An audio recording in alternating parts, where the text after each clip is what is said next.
Directed by Wes Ball, Kingdom of the Planet of the Apes takes us on a journey many years after Caesar's reign.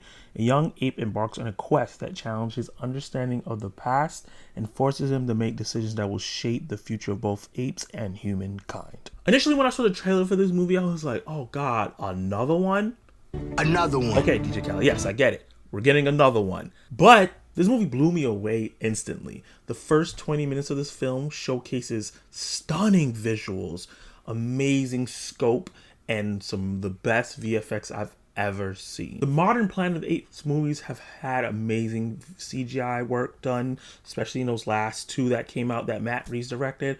But this film ups it. Got to the point where the creatures look real. The light reflects on them like they're real objects. When they're in the water and they get wet, you can see them look damp and like they're interacting with the water and they're actually there.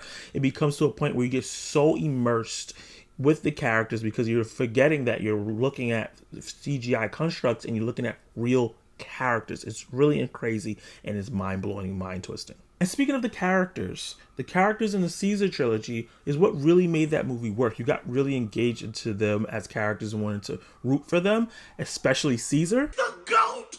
The goat! So going to this film, I was really worried that they were going to try to copy him or have a character that didn't live up to that kind of main character status. But once again, the movie blew me away again by introducing Noah, a new ape with its own character arc, responsibilities, relatability, and different things that he's going on and character arcs that he's going on in this film that made me instantly like him. We see the world through his eyes, the way the apes have evolved, the cultures that they've developed, the advances in technology, and just how everyone interacts with it. And we get the dynamics throughout the film through his perspective. And he is this young pup of an ape that hasn't really been seen outside. He doesn't know how the world really fully works outside his tribe. And him going on this journey and learning all these new things, we're also learning all these new things because this world is different. And the movie takes a very Avatar approach by showing off these spectacular visuals and these landscapes that feel really immersive if you're on the big screen. His journey, starting out with him trying to prove himself to his father, but then going on to this journey where he's trying to help his people.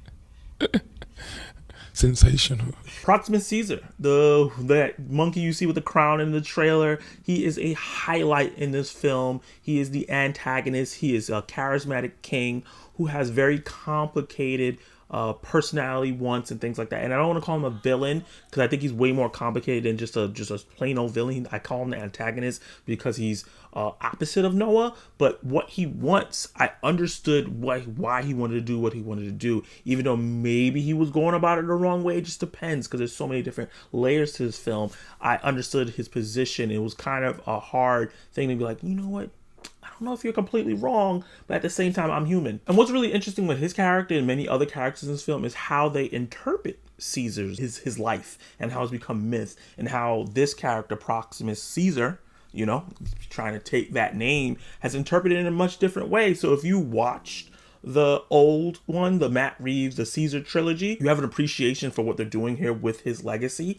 If you have not watched them, it brings a different thing here where he feels like a messianic figure. It makes you want to go back and watch those great films. So even if you haven't watched the past Apes trilogy film, you can still watch this one and still follow it along. You won't be confused. And the themes in this movie is what make this movie tick. It's very similar to Doom Part 2 and its warning of messianic figures. This movie shows what happens when a character or a person, you know, generations pass and his words become gospel, it becomes testament, and how different people can interpret it and how it changes it over generations.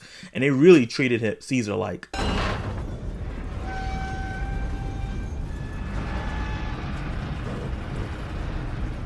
Listen again. Freya Allan. If you watch The Witcher, you know who she is. She's a great actress, I think, very dynamic when she's playing these characters under duress. And I think she does a really great job here with May. And I think what I really liked about her character is that she's shrouded by mystery throughout the film. Right? There's so much mystery shrouded through her. She's a central part of the conflict here as Proximus Caesar wants her and no one wants to protect her.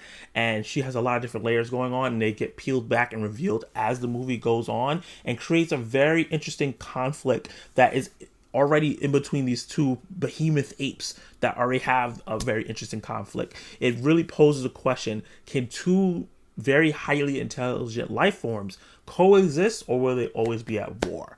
And I really, really like that layer of the story added on to what was already going on with the eternal problems with the apes. And the action set pieces in this, especially the first one that happens, are dynamic, intense, and really, really brutal sometimes. I really, really enjoyed watching them. They got me excited. I was sitting in my seat, like I would be sitting back chilling, enjoying the view, and then I'd sit up and like, oh my God, what is going to happen? In fear, what was going to happen to some of my favorite characters that I started getting attached to in this film. I really, really enjoyed the action set pieces, some of the best action set pieces we've had all year, and I think they're really worth seeing on the big screen. Unfortunately, the movie's not perfect.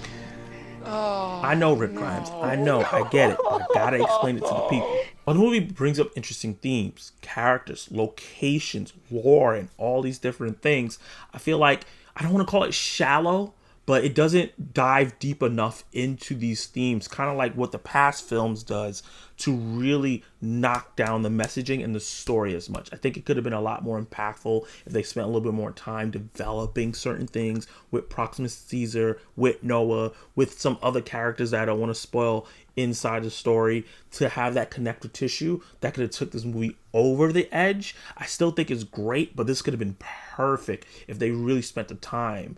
Or I don't know. I didn't feel the length of the film. I know the movie was already at 2 hours and 25 minutes. I don't know how much longer you can make it before like people are like tired of it. But I felt like there was so much more they could have did here. And this movie it suffers from it being a movie that's a lot of setup for another film. It feels like they want to do another trilogy here where they continue the arcs and stories of many of the characters that survive in this story. But I think this movie kind of suffers from that, where it doesn't feel fully complete in all its ideas. I'll say it one more time. Despite all the flaws, the movie blew me away. The visuals are so immersive that I can overlook some of the flaws. The characters are so likable. I still like a lot of the themes and what they did with the story.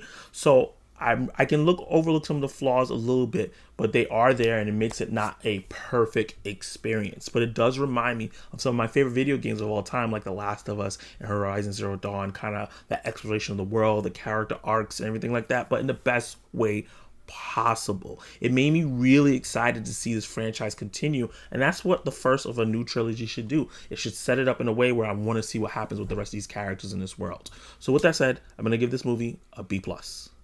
Did you like it? Did you hate it? What would you rate Kingdom of the Planet of the Apes? Did you think it was the best movie of the year? Did you think that it was meh? Let me know in the comments down below how you feel. And if you have not checked out the film yet based on my review, are you going to head to the theaters and check it out? Like the video if you like my review. Attack that subscribe button so you can join the Zack Attack Nation, and hit that notification bell so you can be notified of my reviews, actions, live discussions, and much, much more. You can watch more content right now.